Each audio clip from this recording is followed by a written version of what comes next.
오늘 본문은 한 남자를 주목하고 있습니다.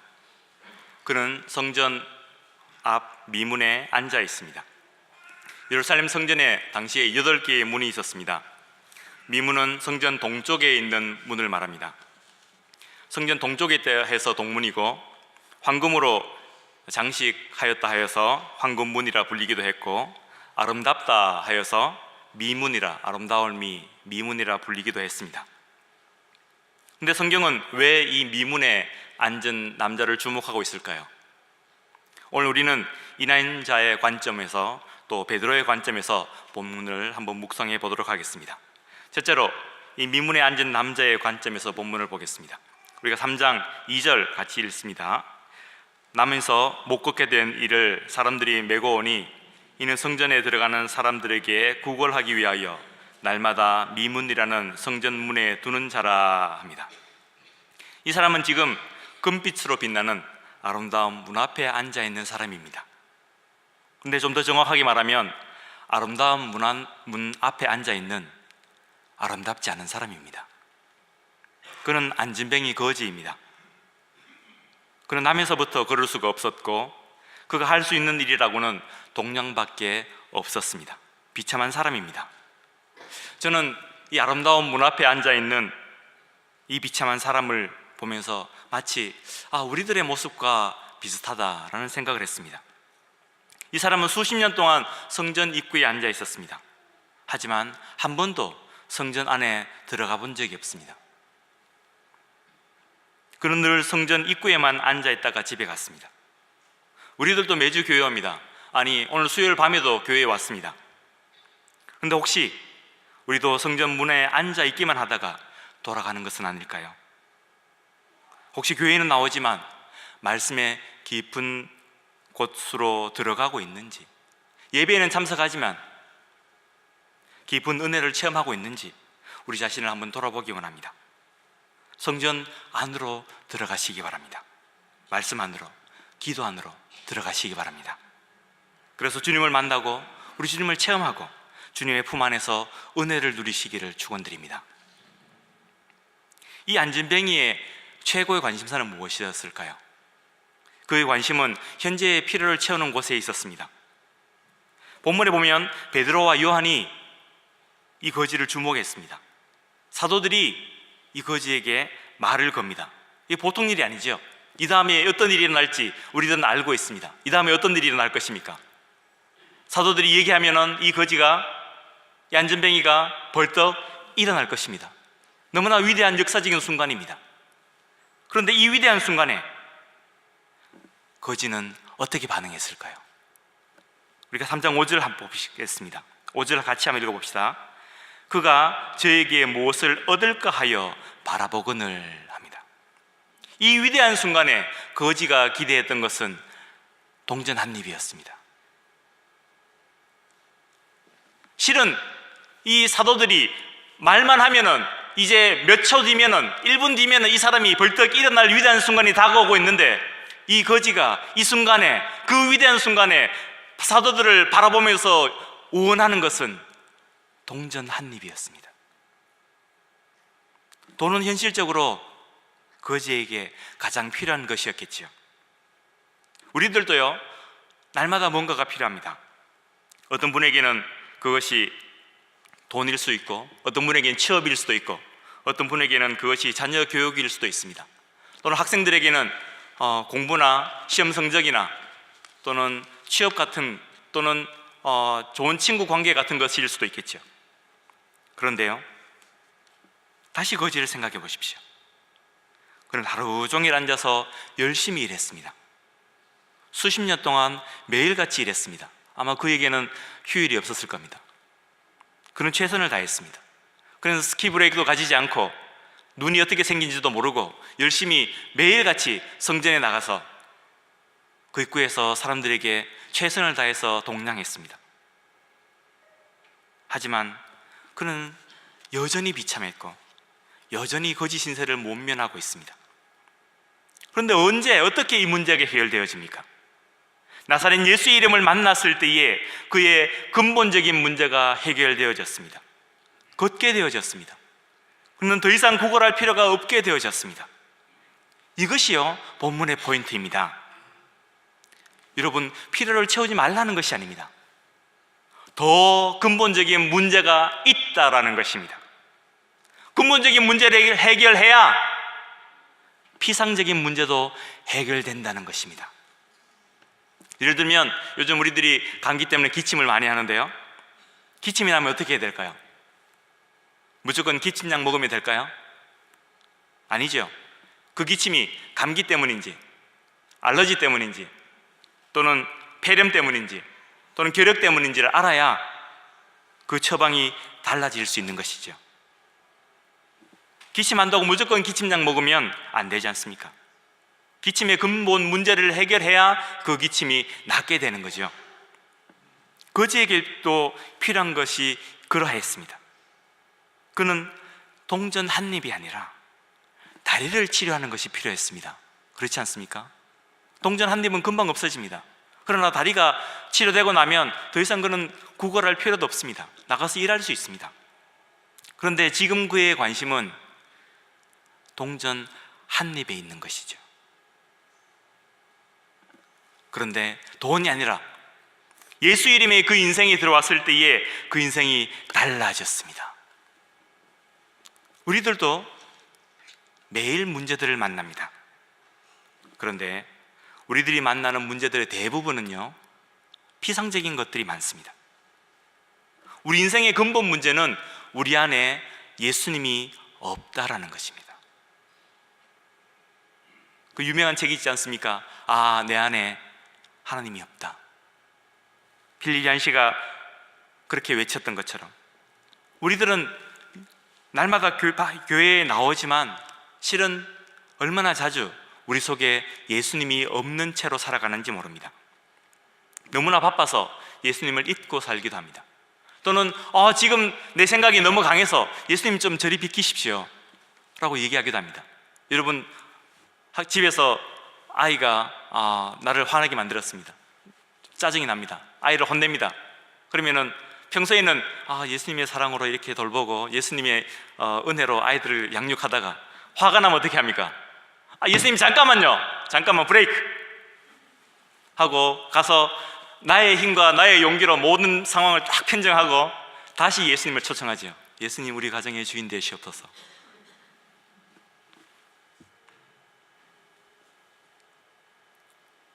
그런데요, 그럴수록 우리 삶은 더욱 팍팍해집니다.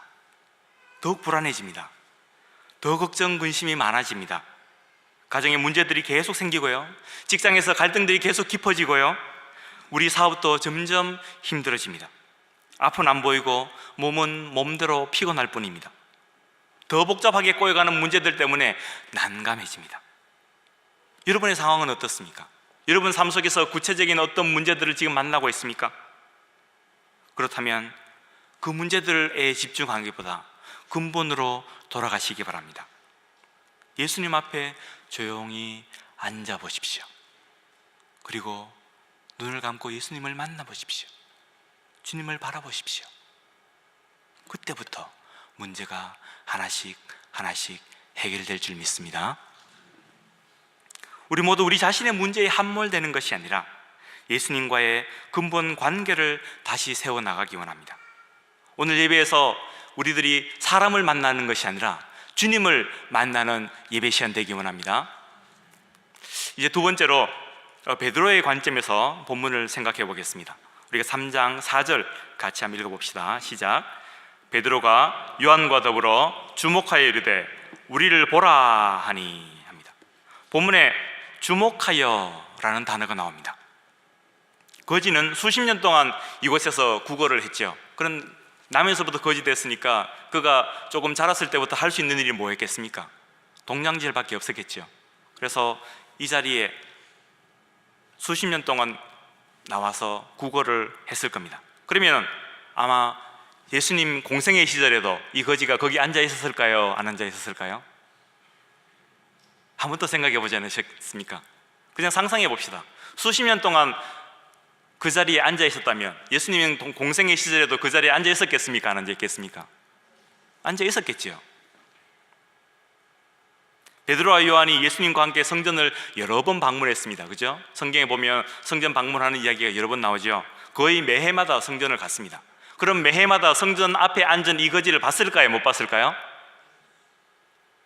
봤다. 못 봤다. 모르겠다. 우리가 잘은 모르지만 분명히 봤겠죠. 확률상 봤을 확률이 높겠죠. 왜냐하면 낮이나 밤이나 비가 오나 눈이 오나 그 자리에 앉아 있는 사람이니까. 절기 때마다 찾아갔던 예수님 일행들이 그 사람을 못 봤을 리가 없지 않습니까? 그런데 이상한 것은요, 복음서에 이 거지 얘기가 나옵니까? 안 나옵니까? 안 나오죠. 자신이 없으십니까? 복음서에 이 거지 얘기가 안 나옵니다. 베드로가 지나가면서 이 거지를 보았더라 하는 구절이 눈을 씻고 찾아봐도 없습니다.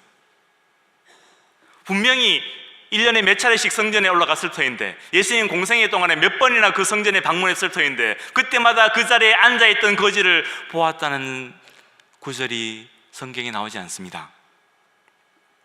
아마 봤을 겁니다.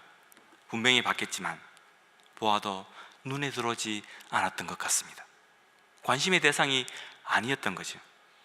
그런데 드디어 오늘 이 사도행전 3장에서 베드로가 눈을 들어서 이 사람을 보기 시작하는 것입니다. 본문에 보면요, 3절에서 거지가 구걸을 하고 있습니다. 그러자 이제 4절에 들어서면은 사도들이 이 사람을 주목하였다라고 합니다. 주목했다는 것은요, 관심을 가지고 한동안 유심히 쳐다봤다라는 말입니다. 마치 못이 박히듯이 눈이 그 사람에게 딱 박혀서 떠나지를 않습니다. 여러분, 예전에 쉰들러 리스트라는 영화를 본 적 있으십니까? 그 흑백 영화 기억나십니까? 그 영화가 흑백 영화인데요, 이 쉰들러라는 사람이 어떤 유대인 소녀를 바라보는 장면이 나옵니다. 근데 흑백 영화에서 그 소녀만 칼라로 처리가 되어서 다니기 시작합니다. 원래는 다 흑백이었는데 어느 순간 그 아이가 칼라가 됩니다. 그래서 그 아이가 다니는 곳곳마다 칼라 화면이 지나갑니다. 쉰들러가 그 아이를 계속해서 쳐다보고 있다는 것을 카메라가 우리에게 보여주고 있다는 것입니다. 마치 이것은 연극에서 스포트라이트가 비치는 것과 비슷합니다. 지금 베드로의 눈에는 세상 모든 사람들이 아무도 보이지 않습니다. 세상은 그냥 깜깜합니다. 그 눈에 보이는 것은 단지 그 안전병이 거지만 눈에 들어오기 시작했다는 것입니다. 그렇게 베드로가 거지를 주목하였습니다. 그 사람이 이 마음에 들어왔습니다. 지금까지 아무도 주목하지도 않았고 관심 가지지도 않았던 사람입니다. 그런데 지금 베드로와 요한이 이 사람에게 관심을 가지고 바라보기 시작했던 것입니다. 사람은요, 관심 가지는 것을 보게 되어 있습니다. 혹시 미용실 하시는 분이 오늘 오셨습니까? 미용실 아줌마 눈에는 뭐가 보일까요? 사람들 머리만 다 보입니다. 구두방 아저씨가 이 시간에 오셨습니까? 구두하시는 분은 눈에는 뭐가 보일까요? 구두만 보입니다. 귀신같이 제 구두가 낡았는지 새 건지 아십니다. 여러분, 학생 때 당구에 빠져보셨습니까? 당구에 빠지면 칠판이 뭐로 보입니까? 웃는 분은 다 아시는 것 같습니다. 제가 대학생 때 볼링을 입문했습니다. 볼링계에 입문하니까 앞에 앉아있던 친구들 뒤통수가 뭐로 보였을까요? 관심 가지는 것이 보이기 시작합니다. 제가 얼마 전에 저희 교회에 오게 되면서 집을 새로 구해야 됐습니다. 그러니까 제 눈에 뭐가만 보였을까요? 렌트 광고만 제 눈에 들어오더라고요. 지금 여러분 눈에는 뭐가 보이고 있습니까? 지금 어디에, 무엇에 집중하고 계십니까? 무엇을 주목하고 계십니까? 주님은 잃어버린 영혼에 집중하고 계실 줄 믿습니다. 우리 마음도 주님 마음 닮아서 잃어버린 영혼에 집중하고 그것에 주목하기 원합니다. 주님이 필요한 사람들이 없는지 그 사람에게 집중하고 그 영혼에 주목하는 저와 여러분들 되시기 바랍니다. 우리도 사도의 눈과 사도의 마음을 가졌으면 좋겠습니다. 이 두 번째 본문에 보면 우리를 보라 라고 이야기하고 있습니다. 베드로는요, 이 거지에게, 이 안전병이에게 우리를 보라 라고 자신 있게 이야기합니다. 이게 무슨 얘기일까요? 베드로가 뭘 보라는 것일까요? 베드로는 이렇게 변화된 내 자신을 봐라 라고 얘기하는 것 같습니다. 베드로도 예전에는 이 안전병기 거지처럼 소망 없는 사람이었습니다. 그는 말로는 뭐든지 하는 사람이었습니다. 하지만 성질이 급해서 좌충우돌 사고를 치고 쉽게 화내고 또 쉽게 실망하는 감정적인 사람이었습니다. 그는 예수님도 부인했습니다. 한마디로 베드로는 영적인 안전병이 같은 사람이었습니다. 그러나 주님이 그를 만져주셨고 주님의 만지심으로 그가 회복되어졌습니다. 그 후에 그는 사도가 되었고 예수님을 전하는 전도자가 되어졌습니다. 베드로는 지금 이렇게 변화된 나 자신을 보아라, 나도 변화되었다 라고 이야기하고 있는 것입니다. 이 본문을 보면서 묵상하면서 이 본문이 또 무엇을 얘기하는 것일까 한참 생각을 해드렸습니다. 그런데 베드로 자신을 보라는 것일 뿐 아니라 나를 이렇게 변화시켜 주신 예수님을 보라 라는 말이라는 것을 깨달았습니다. 베드로의 변화는 누구의 작품입니까? 100% 우리 예수님 작품 아닙니까? 그러므로 베드로가 우리를 보라고 하는 것은요, 이 변화의 주인공이신, 이 변화의 주인이신 예수님을 보라 라고 얘기하는 것입니다. 베드로는 이 안전병이에게 예수님을 보여주기 원했습니다. 이것은요, 전도자들의 공통된 마음인 것 같습니다. 우리가 성경을 보면 전도하시는 분들 대부분이 예수님을 사람들에게 보여주기 원했습니다. 유명한 세례 요한이 있죠. 세례 요한이 요한복음 1장에서 예수님을 보면서 소개하는 유명한 그 구절이 있습니다. 1장 36절에 보라, 뭐라고 합니까? 하나님의 어린 양이로다 합니다. 예수님을 보면서 봐라, 하나님의 어린 양이 여기 왔다, 오셨다 라고 소개하고 있습니다. 전도자는 주님을 보여주는 사람입니다. 주님을 소개하는 사람입니다. 그럼 우리는 주님을 소개하기 위해서, 주님을 보여주기 위해서 어떻게 해야 되겠습니까? 주님을 보여주기 위해서 우리 자신을 먼저 보여줄 수밖에 없습니다. 세상 사람들은요, 예수님을 먼저 볼 재간이 없습니다. 그들의 눈에 보이는 것은 누굽니까? 우리들입니다. 우리의 모습을 통해서, 예수님 믿는 그리스도인들의 모습을 통해서 우리들의 모습을 먼저 보고 우리 속에 있는 예수님을 볼 수 있게 되어지는 것입니다. 패션 모델들이 패션쇼에서 이제 워킹을 하지 않습니까? 그러면은 패션 모델들이, 그 아름다운 사람들이 보여주는 것이 무엇입니까? 내 몸매가, 내 얼굴이 이렇게 멋있다라는 것을 보여줍니까? 패션쇼에서 모델들의 역할은 이 옷이 얼마나 멋있는가를 보여주는 거죠. 옷을 부각시키는 표정과 자세를 그 워킹을 한다고 합니다. TV 광고도 마찬가지입니다. TV 광고 보면 별의별 아이디어를 가지고 이렇게 광고를 만들어내지 않습니까? 그러나 공통점이 있습니다. 그 광고의 공통점이 무엇입니까? 그 광고를 통해서 그 상품이 부각되도록, 사람들 머릿속에 꽉 박히도록 만들어준다는 거죠. 우리들도 예수님의 광고판들입니다.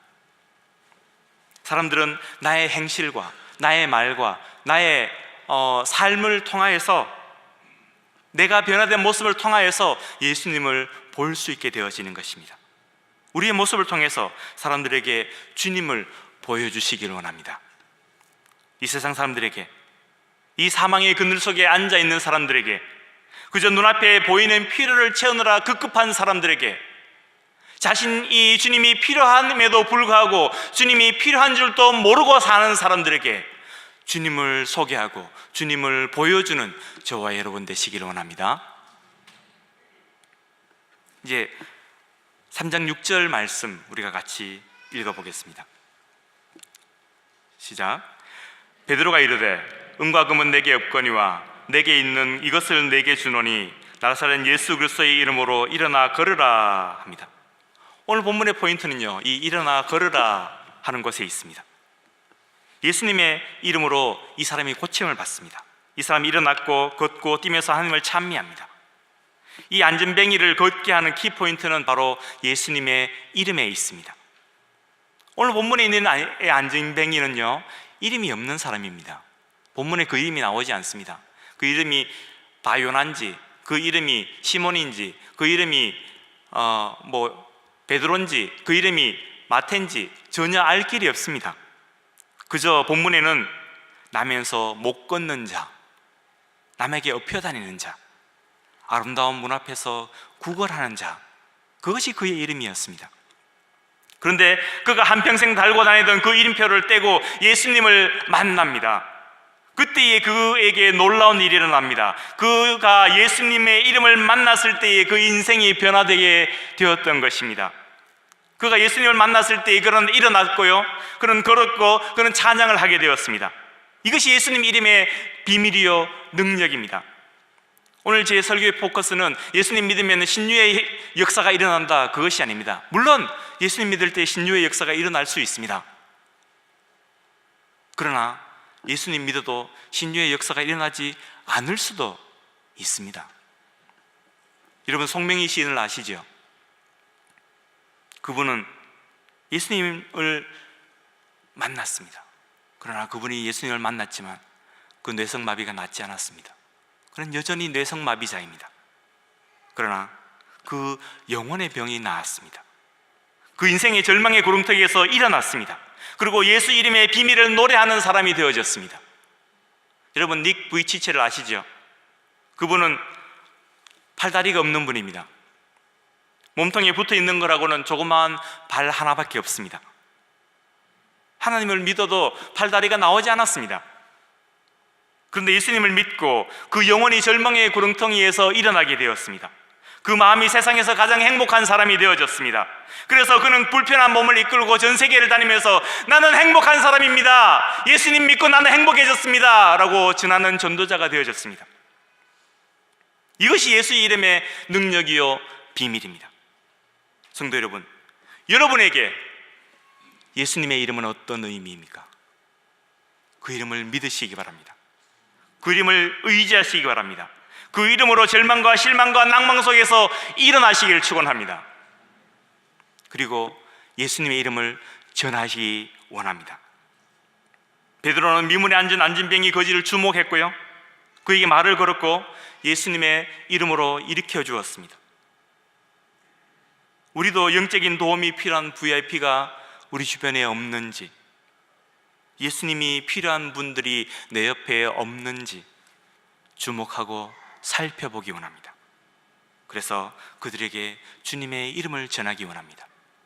그들을 목장으로 초대하고 그들을 교회로 초대하기 원합니다. 그래서 그 이름에 노출되게 만들어 주십시오. 그러면 그 이름이 역사하셔서 우리 VIP들을 일으켜 세워줄 줄 믿습니다. 이것이 예수 이름을 전하는 재미있고, 그것을 바라보는 것이 예수 이름을 전하는 자들이 누리는 특권입니다. 이것이 바로 금년에 우리가 한 영혼을 구원하자고 하는 이유입니다. 성도 여러분, 우리 모두 우리 영혼을 일으키시는 주님을 체험하기 원합니다. 또한 다른 영혼들도 일으켜 세워주는 일에 동참하는 저와 여러분 되시기를 간절히 축원드립니다.